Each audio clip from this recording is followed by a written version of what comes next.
맞춰보세요. 누구예요? 정계선 인상 쓰지 말고. 베토벤이에요. 베토벤. 아마 뭐 음악에 그야말로 지식과 정보가 없어도 베토벤은 아마 알 거예요. 역시 동일한 인물입니다. 이 베토벤의 일생 중에 16곡의 현악 사중주 곡을 작곡했다고 합니다. 이 곡들은 클래식 음악의 극치를 보여주는 명작으로 지금도 많은 사람들의 사랑을 받고 있는 곡 중에 하나라고 합니다. 1977년도에 발사돼서 지금도 우주 여행 중인 보이저 2호가 있다고 해요. 지금도 77년도에 발사된 보이저 2호가. 그래서 이 보이저 2호가 우주를 여행하는 중에 혹시나 인간의 생각이죠. 만날 수 있지 않을까라고 하는 그런 기대 속에서 우주인을 만나게 되면 들려줄 지구의 음악을 레코드에 담았다고 합니다. 그 레코드는 금으로 코팅돼서 동판 레코드라고 그래요. 거기에 지구의 음악들이 몇 곡이나 담겨 있는지는 모르겠습니다만은 담겨 있는데 그 가운데 하나가 바로 이 베토벤의 현악 사중주 곡 중에 하나가 채택되어 있다고 합니다. 이 베토벤이 만든 14곡의 음악은 언제 틀어줄 거예요?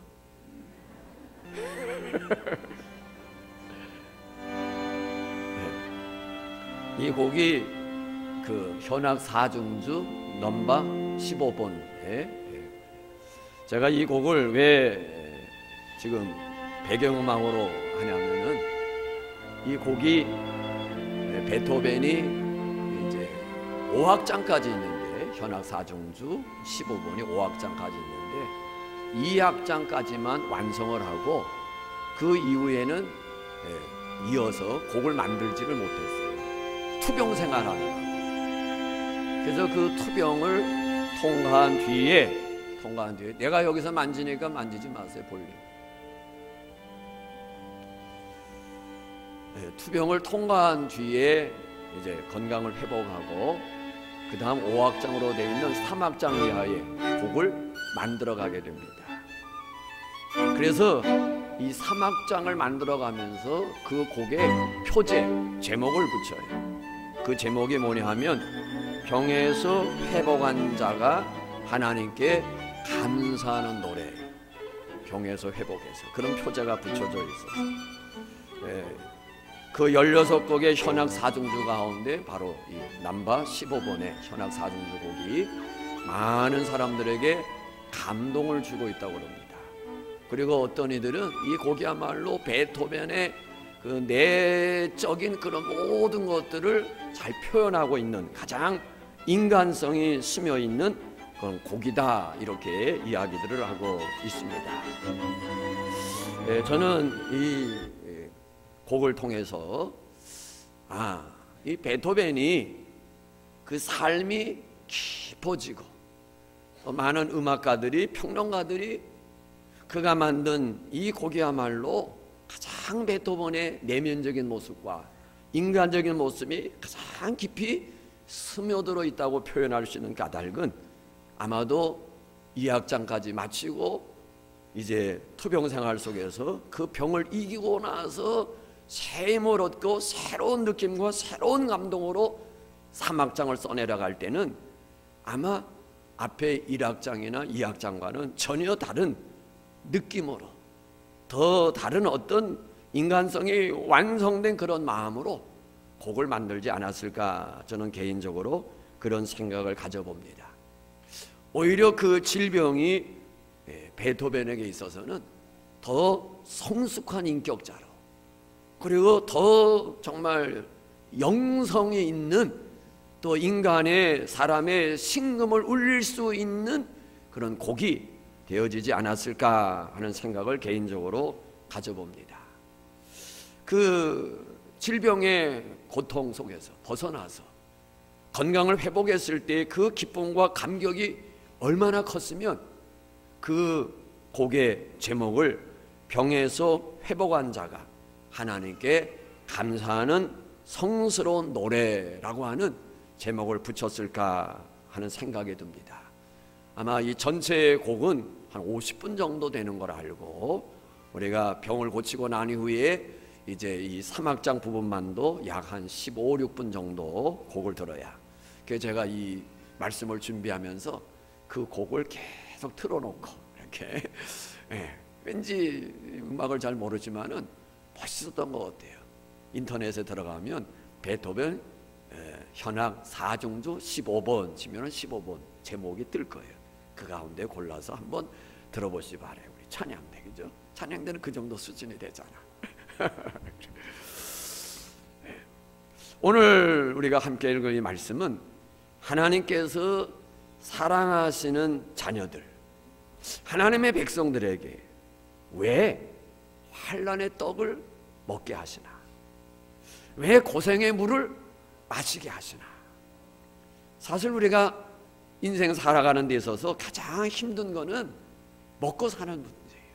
결국에는 우리가 하나님의 말씀대로 살지를 못한다, 제대로 믿음 생활을 못한다라고 하는 많은 그 이유 중에 하나라면은 먹고 사는 문제. 직장생활? 직장생활이 우리를 얽매인 게 아니잖아요. 먹고 사는 문제가 거기에 달려있으니까 직장의 주일날 나를 오라 부르네 그러면 하나님이 부르시는 것보다도 직장이 오라 부르네 하는 소리에 가야 되잖아요. 그야말로 주일날 가게를 열면 수입이 더 많이 된다, 돈이 나를 오라 부르네, 그래서 일터로 가는 거예요. 오늘 저와 우리 모든 믿음의 식구들은 먹고 살아가는 문제가 힘이 들지만은 이 세상에 부르는 소리보다도, 직장에 부르는 소리보다도 하나님이 부르는 소리가 우리 귀에 더 크게 들려지기를 예수님의 이름으로 축복합니다. 왜 환난의 떡을 먹고 고생의 물을 마시게 되었을까? 하나님의 말씀에 불순종했기 때문에. 우리가 먹고 사는 문제를 해결하기 위해서 하나님의 말씀을 접어두고 믿음을 떠나서 세상을 향해 나아가는데 그 결말은 불행이에요. 우리는 잘 살아보려고, 행복하려고 하나님의 말씀을 접어두고 일터로 세상으로 향하여 가고 있어요. 그런데 그 길은 내가 원하는 행복과는 거리가 멀다는 사실을 우리가 아셔야 돼요.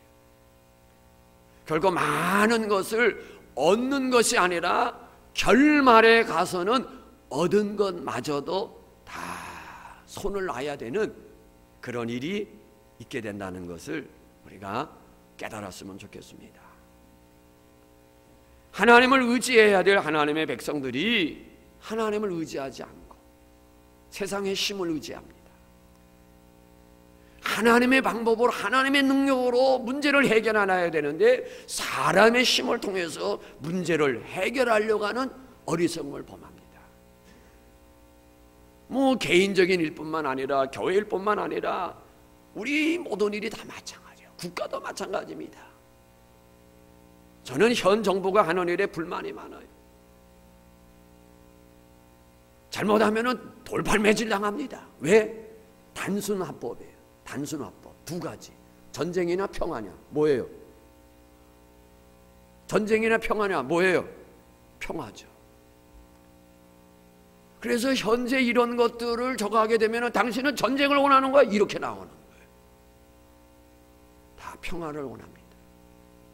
그런데 현 정부는 많은 이 밑바닥에서 뭐라고 몰고 가느냐, 전쟁이냐 평화냐. 그러면 할 말이 없어요. 전쟁을 원하는 사람 아무도 없어요. 그런데 뭐에 대해서 저거 한다, 당신은 전쟁을 바라는 거야, 이렇게 나오는 거예요. 아주 위험한 생각이고 많은 국민들을 지금 언론이 현혹시키는 방향으로. 그래서 마치 이제 곧 평화가 올 것처럼. 아니에요. 저 전쟁 원하는 거 아니에요. 평화 원해요. 그러나 정언이 만나갖고 종이에다 종전한다고 그래서 종이에다가 사인한다고 평화가 와요 안 와요? 그거 사인한다고 평화가 보장되는 거 아니에요. 인류 역사 속에서 소련하고 독일 간에도 불가침 조약 맺었지만은 1차 세계대전이 왜 일어나냐? 평화 조약 맺은 거 깨트림으로 인해서 1차 세계대전이 일어나고 2차 대전이 일어나고, 유엔이라는 게 왜 생겼어요? 전쟁 없는 나라 만들어보자 그래가지고 유엔 평화기구가 만들어진 거예요. 그러나 세상은 전쟁의 소문이 드러나는 거예요. 지금 이 나라는 어떻게 된 게 국민을 현혹하고 있어요.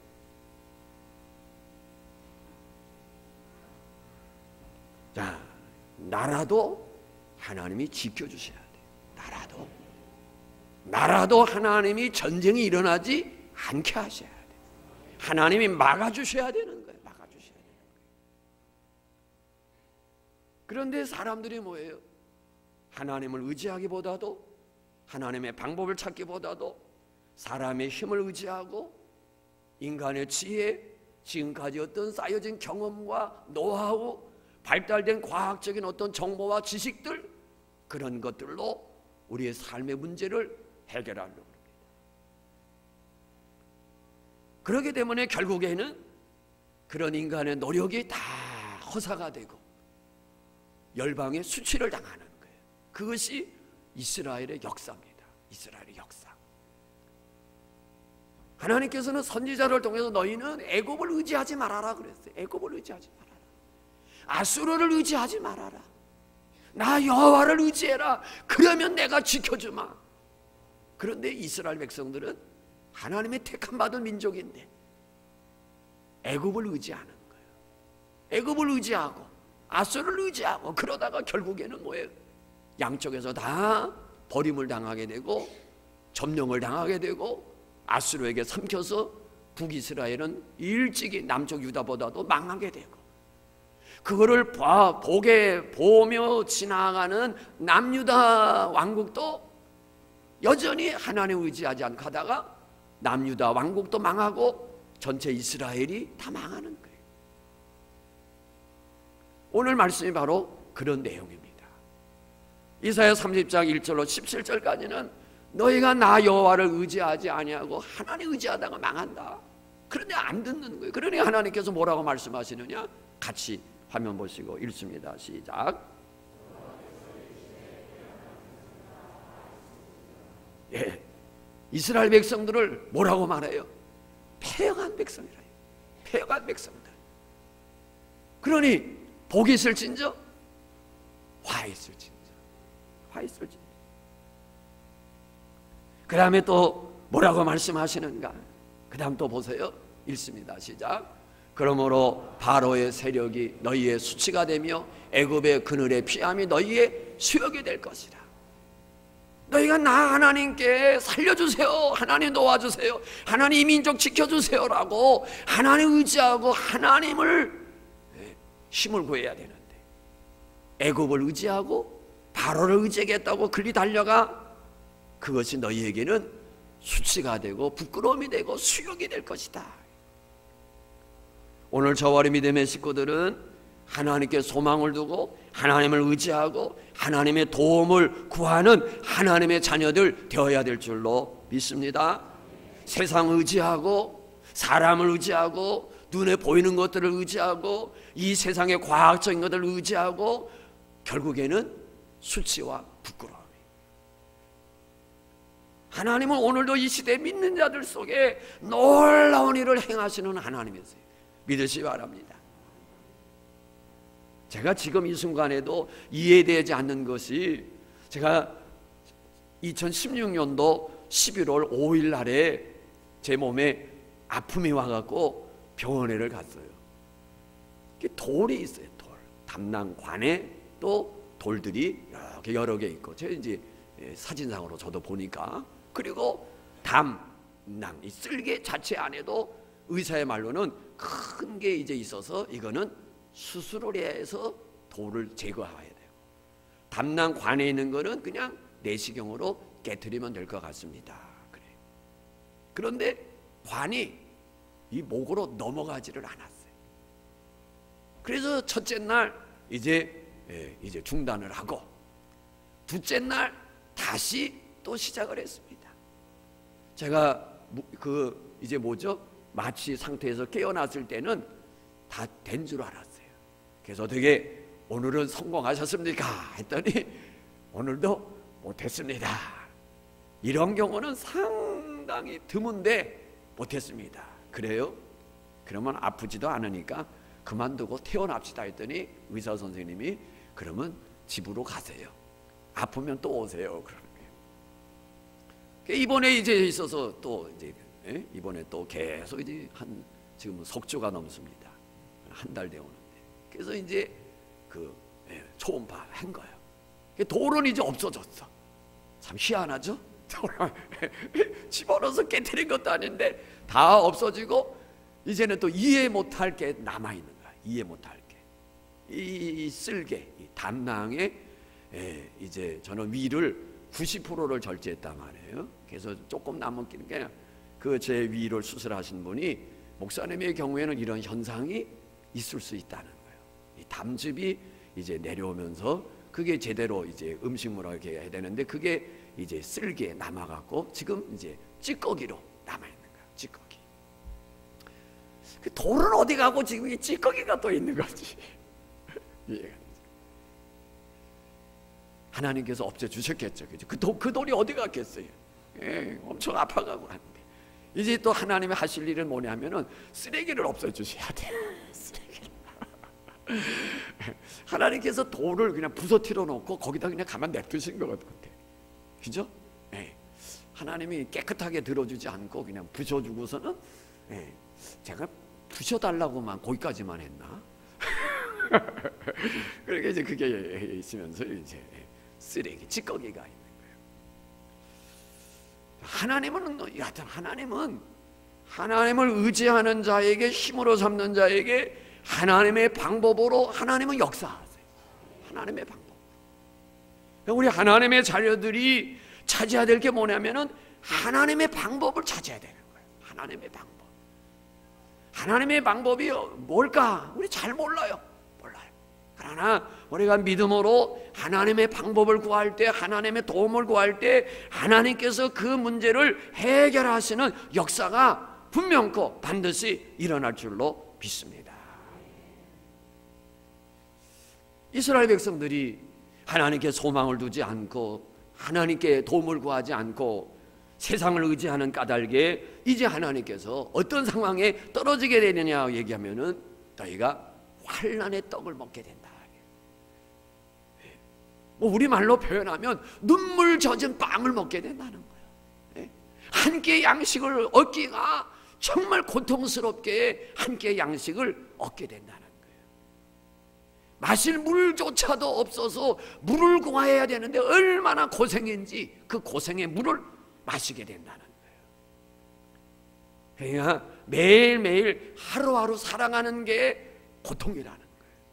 환난의 떡을 먹고 고생의 물을 먹고 얼마나 힘들고 고통스러운 생활입니까? 편안할 날이 없어요. 과연 이러할 때에 우리의 마음이 어떻겠어요? 낙담과 좌절입니다. 그렇지 않아요? 하루도 편안할 날이 없으니 어떻게 매일같이 찾아오는 것이 계속 아픔의 악순환이 찾아오는 게 정신 차릴 수가 없어요. 정신 차릴 수가. 그 사람의 마음속에 뭐가 오겠어요? 낙담과 좌절입니다. 나는 언제나 이 고통 속에서 벗어날 수 있을까?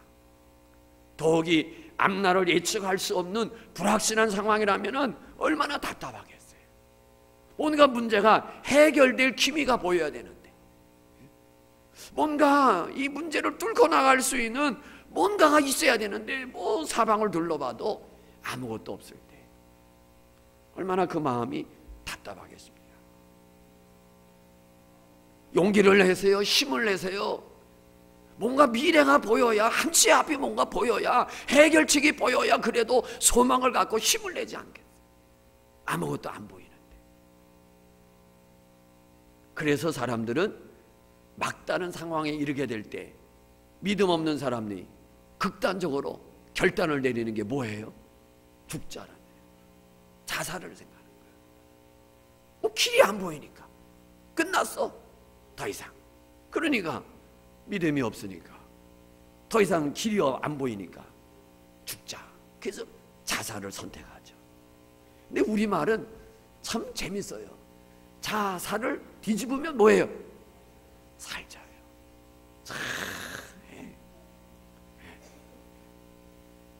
자살하려 하는 생각을, 그거 아무나 죽는 게 아니거든. 그건 대단한 용기, 대단한 결단이 필요합니다. 자살하려고 하는 마음 갖는다고 다 죽지는 않아요. 다 죽지는 않아요. 그런데 그 자살이라는 걸 좀 더 생각해서 뒤집으면 살자가 되는 거예요. 그러니까 죽을 각오를 가지고 뭐를 해야 되겠다라고 하면 능치 못할 일이 없는 줄로 믿습니다. 뭐 죽을 각오를 하는 사람이 뭘 못하겠어요? 뭔들 못하겠어요? 요즘 젊은이들이 일터가 없다고 그러는데 어떤 분이 그런 말을 했어요. 그게 맞는 말인 것 같아요. 일터가 없는 게 아니라 내가 좋아하는 일자리가 없다.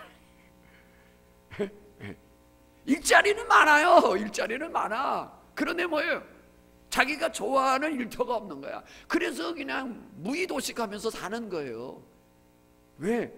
뭐 굳이 뭐 내가 좋아하지 않는 일을 하면서 살 필요 없어. 뭐 부모의 뭐게 빗대서 살든지, 뭐 기대서 살든지, 뭐게. 뭐 일터는 많습니다. 하나님의 말씀을 버리고 하나님을 피하고 우리가 우리의 마음에서 하나님을 멀리할 때 그 결과는 아픔이요 고통이 될 것을 경고하시면서 우리에게 위로와 회복의 약속을 주십니다. 너희가 하나님의 말씀을 저버리고 나를 의지하지 않고 세상을 의지하느냐? 그 결과는 수치고 그 결과는 부끄러우며 그 결과는 파멸이다. 너희가 그리러 가면 환난의 떡을 먹게 되고 고생의 물을 마시게 될 것이다. 그러는 경고의 말씀을 하시지만은, 책망을 하시지만은 경고로 책망으로 끝나지 아니하시고 하나님은 위로의 길을, 회복의 길을 약속하고 있어요.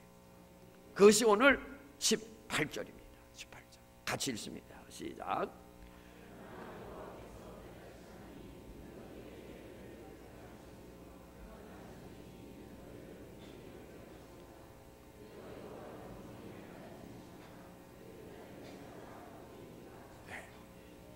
18절 말씀이 시작되는 단어가 뭐예요?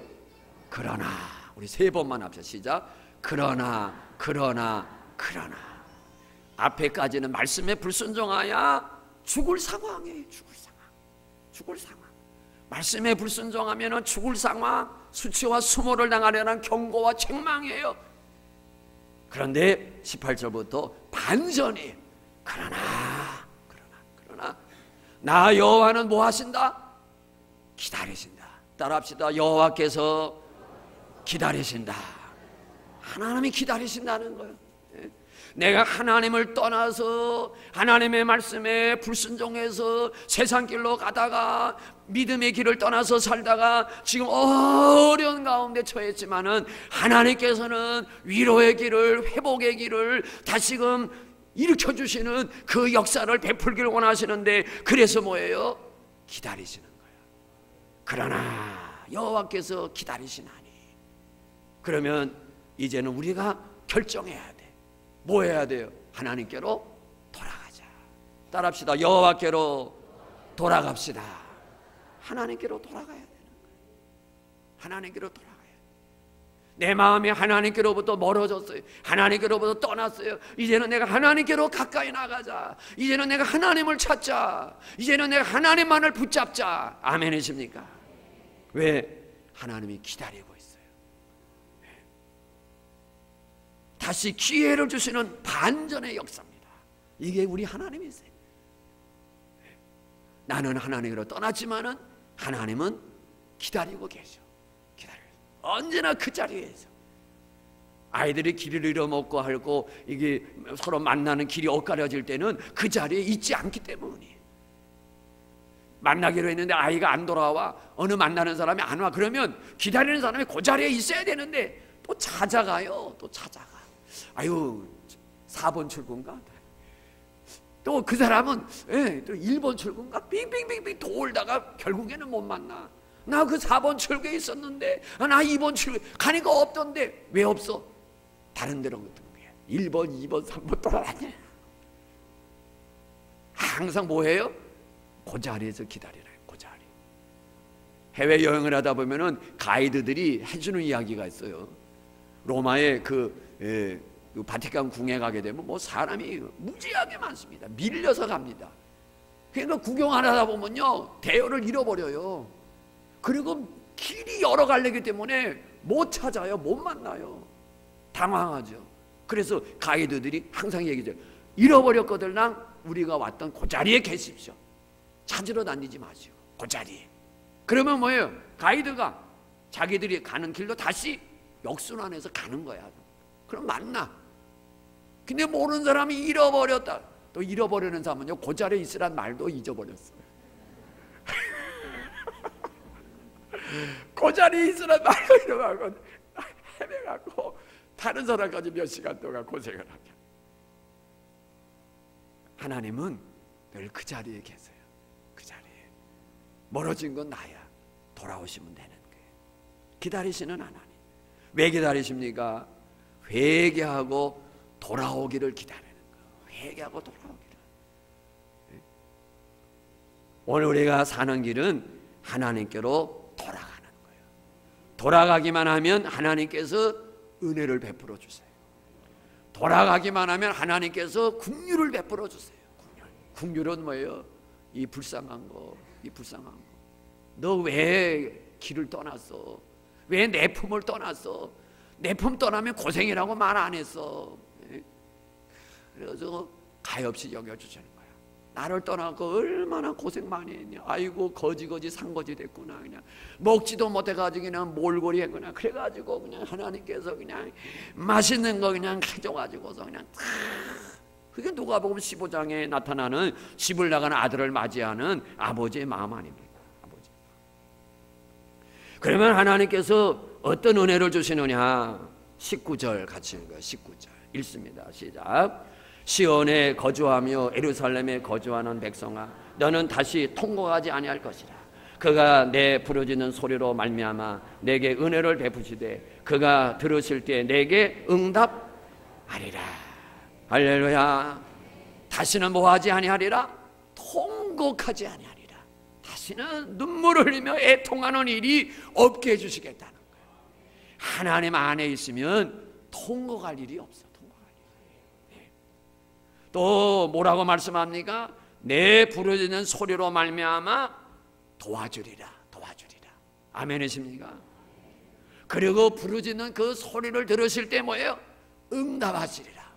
우리말로는 그냥 응답하리라고 하는데요, 영어 성경에 보면 뭐라고 말하고 있냐면요, 듣자마자 내 부르짖는 소리가 주여 할 때 벌써 여자 나오기 전에 주 나올 때 하나님께서 매불러 듣자마자 응답해 주시는 하나님이에요. 예? 듣고 저 녀석 왜 저렇게 소리 지르고 난리야 하고서 머뭇머뭇하는 거 아니에요. 주여라고 하는 주가 나오는 순간에 하나님께서 나 여기 있다 응답하십니다. 나 여기 있다. 하나님의 약속의 말씀입니다. 인생은 고난으로 끝나지 않아요.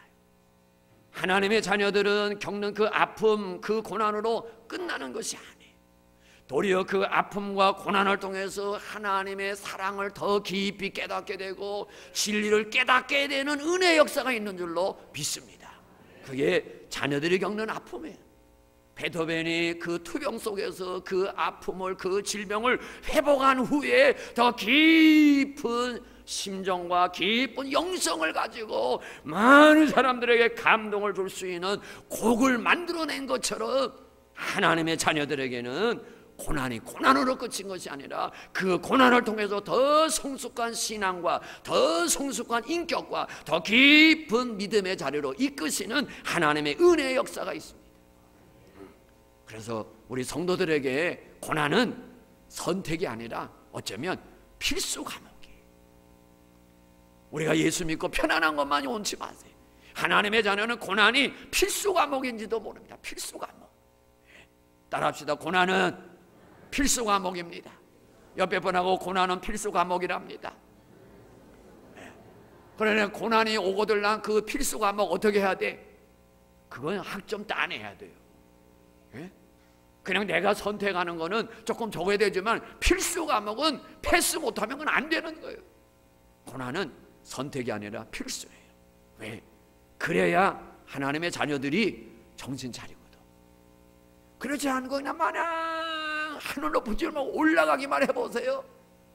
사람은 누구나가 다 자기가 잘난 줄 알아. 제 잘난 줄 알아. 그래서 하나님께서는 뭐예요? 때마다 일마다 하나님의 사랑을 깨닫게 하시고 하나님의 은혜를 깨닫게 하시고 나 여호와가 여기 있다 깨닫게 하시기 위해서 때로는 하나님께서 우리에게 고난을 겪게 하시는 거예요.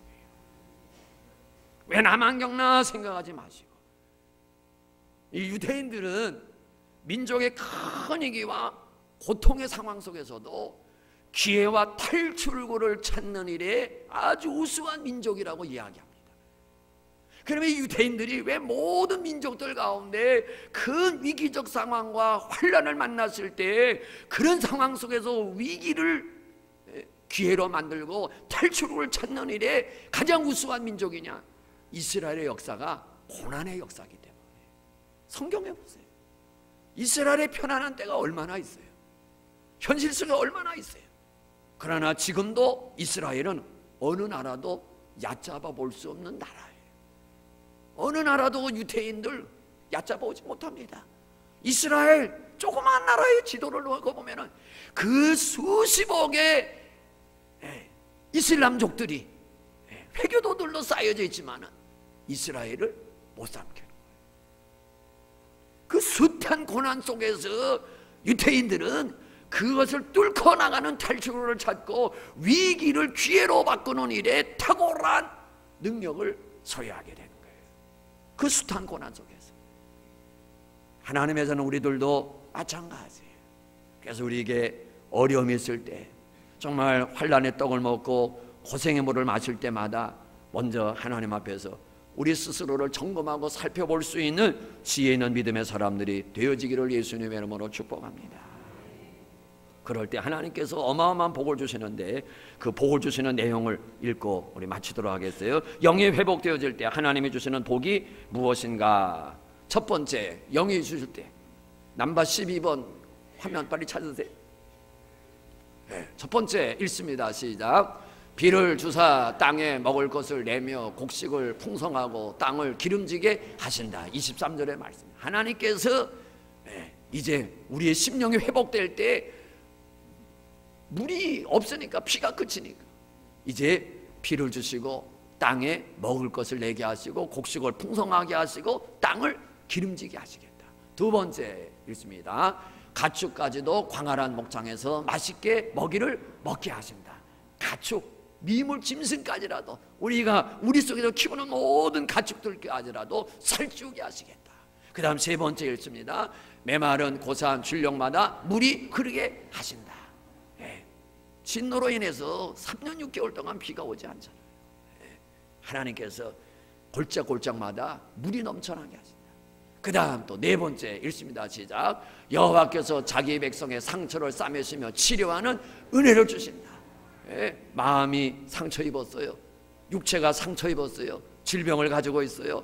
마음의 상처든 육체적인 것 간에 하나님께서 다 뭐 하신다는 거예요? 싸매주시고 고쳐주시겠다는 거예요. 치료하시겠다는 거예요. 우리의 영혼과 육체가 치료받는 은혜가 있기를 예수님의 이름으로 축복합니다. 내 상한 마음 하나님께서 위로해 주시고 내 상한 육체 하나님께서 새 힘을 주시고 영육간에 강건케 하시는 은혜가 있기를 예수님의 이름으로 축복합니다. 다섯 번째 또 읽습니다. 시작.